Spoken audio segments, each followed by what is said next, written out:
21 लाख हजार करोड़ सिर्फ diesel petrol के टैक्स से पैसा आया मोदी जी। 21 लाख हजार करोड़ 2 महीने के अंदर वह पैसा किस खाते में गया? बंगाल के चुनाव में लगा, बंगाल में हत्या करवाने पर लगा, तमिलनाडु, केरल, असम को बांटने में लगा। पूरे देश का 130 करोड़ लोग कंप्लीट रूप से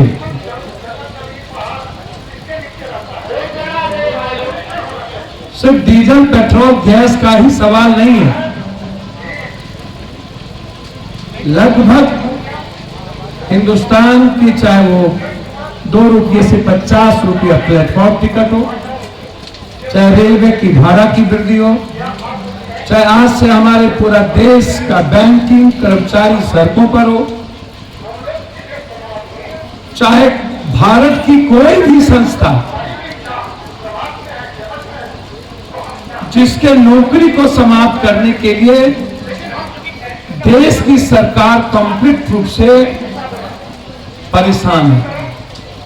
एक तरफ परेशानी में डाला हुआ है।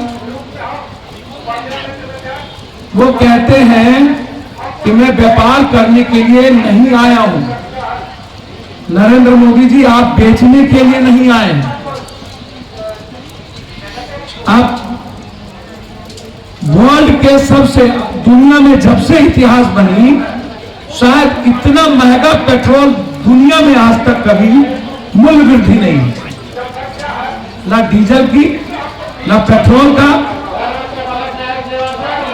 ना गैस का, और ना ही कोई ऐसी चीजें, चाहे वो तेल हो, चाहे वो दाल हो, चाहे वो सब्जी हो, इतनी अत्यधिक महंगाई सिर्फ इसीलिए नहीं कि डीजल और पेट्रोल की महंगाई बढ़ गई, इसलिए सब पर बोझ पड़ गए।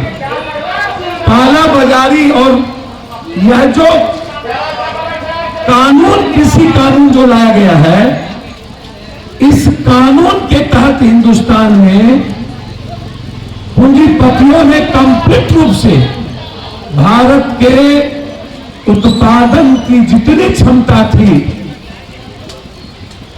चाहे वो कृषक के द्वारा कोई फसल हो, रबी हो, चाहे कुछ भी हो, सबकी कालाबाजारी हिंदुस्तान में कर दी गई। और यह सरकार सिर्फ कंप्लीट रूप से भारत को बांटने में, बंगाल को रंजित करने में, पूरी लोकतंत्र और संविधान को समाप्त कर सियासत और सत्ता के लिए पूरे देश के 130 करोड़ लोगों पर महंगाई का बोझ, और सिर्फ डीजल पेट्रोल से नहीं, तीनों कानून, एमएसपी, तीनों कानून, यह सबसे बड़ा आज हमारे लिए अभिशाप बन गया है। क्योंकि पूंजीपतियों को कानून डायरेक्ट बेनिफिट दे रहा है और वो मेरी मालक बन चुका है।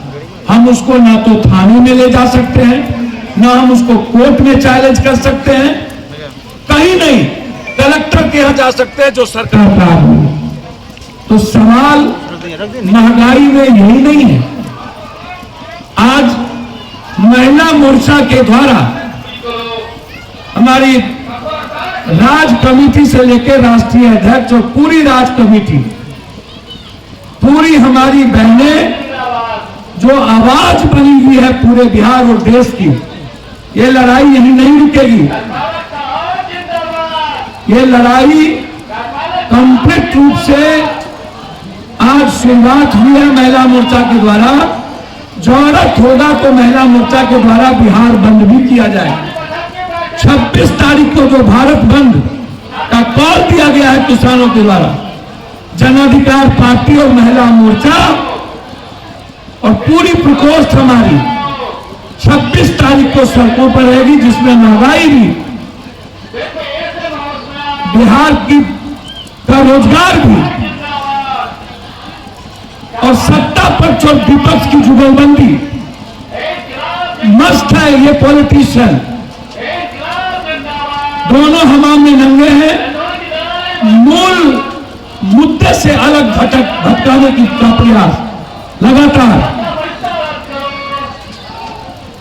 अब ये सरकार कितने दिन रहेगी ये जाने। क्या बंगाल के पहले ही सरकार चली जाएगी कि बंगाल तक इंतजार होगा, ये तो नीतीश कुमार तय करेंगे। लेकिन इनकी सियासत में बिहार की 13 करोड़ महिला और जनता क्यों पीछे। इसलिए 26 तारीख को भारत बंद में बिहार में प्रमुख भूमिका जन अधिकार पार्टी, जन अधिकार महिला मोर्चा, प्रकोष्ठ सभी सड़कों पर होगी। हम इस विरोध को पंचायत लेवल तक जाएंगे, महिलाओं की थीम निकलेगी और बिहार के महिलाओं की सुरक्षा जो लगातार बच्ची असुरक्षित है। मंत्री जी इस्तीफा दे, लेकिन विपक्ष से भी हम आग्रह करेंगे कि आप डिमांड करिए सभी एमएलए, सदन में रहने वाले एमएलसी और एमपी का ब्लड जांच हो कि कौन कौन दारू पीते हैं, कौन कौन दारू नहीं पिए। विपक्ष का नेता सबसे पहले, क्योंकि ये महंगाई से मतलब नहीं है, ताकि दबाव, विपक्ष का नेता यदि अपना ब्लड देंगे तो दबाव पड़ेगा सत्ता पक्ष पर, वो भी ब्लड देंगे, जांच होगी। लगभग थाने में दारू डेली पिया जाता है और लगभग पदाधिकारी डेली दारू पीते हैं। इसीलिए महंगाई से लड़ाई सिर्फ जन अधिकार महिला मोर्चा ने आवाज उठाई है और ये लड़ाई 26 तारीख के भारत बंद के साथ आगे भी प्रखंड स्तर और जिला स्तर पर ये धरना का कार्यक्रम जारी रहेगा। और फिर जरूरत होगी तो गांधी मैदान में भी महिला मोर्चा के द्वारा एक गवर्नर हाउस मार्च की तैयारी होगी। हम गवर्नर हाउस तक जाएंगे और केंद्र सरकार को चैन से बैठने नहीं दिया जाएगा, ये बहुत क्लियर है।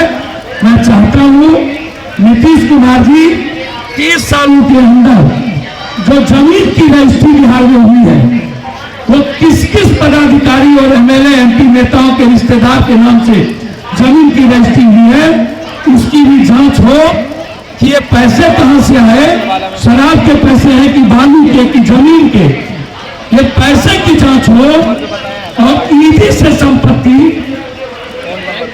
जब्त किया जाए।